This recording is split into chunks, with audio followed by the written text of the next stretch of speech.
morning, folks. Or perhaps, good, eerie morning. I'm Jerry the Jazzman Jenkins, and beside me, bringing her own brand of chilling charm, is Miss Stanley the Gal Cooper. Eerie is certainly one word for it, Jerry. And good morning to all our spine chiller listeners out there. You know, I was walking in this morning. The mist was so thick, it felt like something was watching. Gives you a shiver, doesn't it? The leaves are still clinging to the trees in a defiant last stand, a whisper of what once was.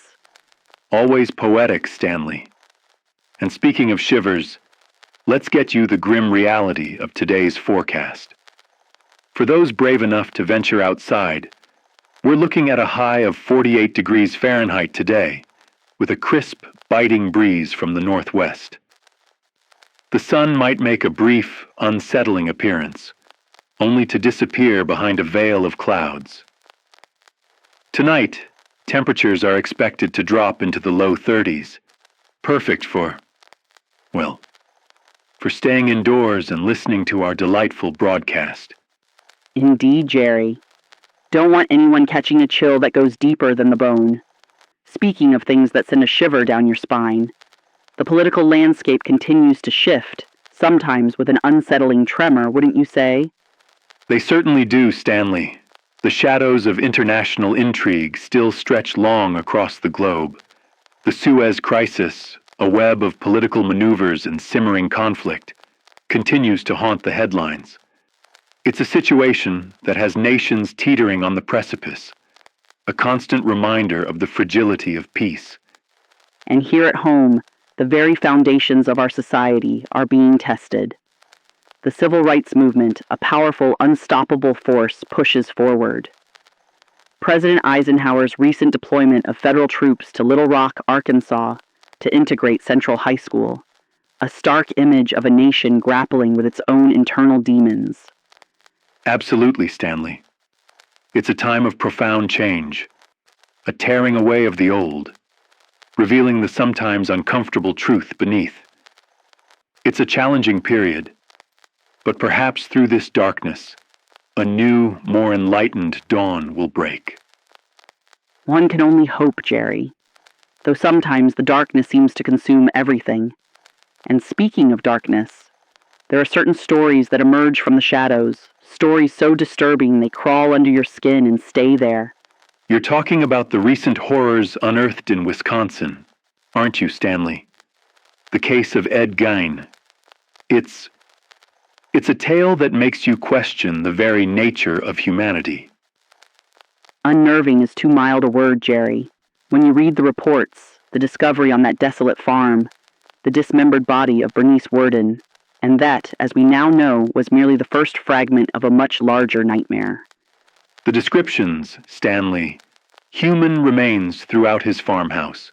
Skulls, skin, organs, fashioned into grotesque decorations, chilling relics of his depravity. It sounds like something conjured from a fever dream, not a reality in a quiet American town. It is, Jerry. The chairs upholstered with human skin, the bowls crafted from skulls, the macabre masks.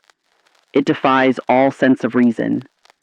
This man, Ed Gein, a seemingly unassuming figure in Plainfield. How could such darkness fester beneath such an ordinary facade? It makes you wonder, doesn't it, Stanley? What twisted impulses drive a person to such abominations? The investigators are still delving into the depths of his horrifying activities, uncovering potential links to other disappearances, other lost souls. And the sheer sickening artistry of it all, if one dares to use such a term. Transforming human remains into household objects. It's not merely murder. It's a profound violation, a monstrous recreation of life into something unspeakable. A truly horrifying art of murdering. Truly. And you know, for our spine chiller listeners today, we have something that will pierce the veil of the unknown. A raw, unedited recording just arrived across the airwaves, an interview with Ed Gein himself, conducted by one of the brave reporters on the scene. It's not for the faint of heart, but we believe it's crucial to hear. to truly grasp the chilling reality of this monster. It is. It offers an unnerving glimpse into the abyss. We'll play that for you now. Be advised, the content is deeply disturbing.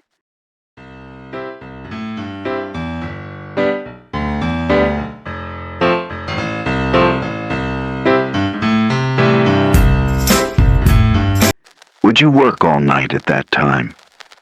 Don't you think you have? That's right. What would you do with the sexual parts? That was one painted. Oh, that one. You know, when they died, I just put the thing over. Is there anything like, what did you start? Like I say, might be 4 years. So there's a bunch of photographers from the newspaper want to take a picture. You want to take a picture? No. Would you enjoy it while you were doing it? I don't still respect that. I mean, they didn't then. I know better, like you. Don't worry. Restless. When you dig your graves up, you were kind of in a haze too. Is that it? That's what I could just... And then one time you said you kind of realized what you were doing, and you covered her up without taking anything. That's right. What would you do with the sexual part then about that? Then how would you, what would you do with the head? That, must have been taken from reading about these magazines and everything, taking, the flesh shot like that head hooker. Well,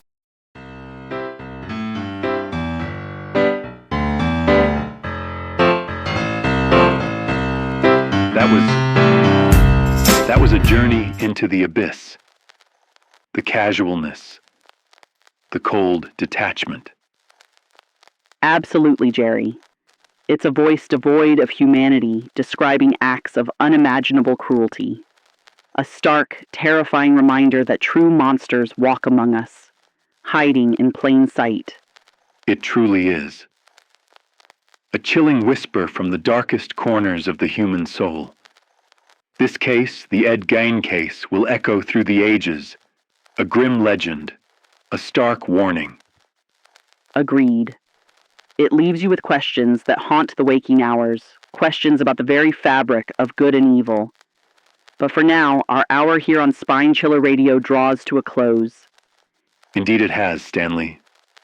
A heavy, unsettling topic to conclude our broadcast, but one that demands our attention, however disturbing. We thank all our brave listeners for tuning in, for daring to confront the shadows with us. That's right. From Jerry, the jazz man Jenkins, and myself, Stanley, the gal Cooper, wishing you a night free from nightmares. Stay vigilant, stay questioning, and keep your dials tuned to Spine Chiller Radio. We'll be back tomorrow morning at the same time, ready to delve deeper into the mysteries and horrors that lie just beneath the surface. Until then, remember, some doors are best left unopened,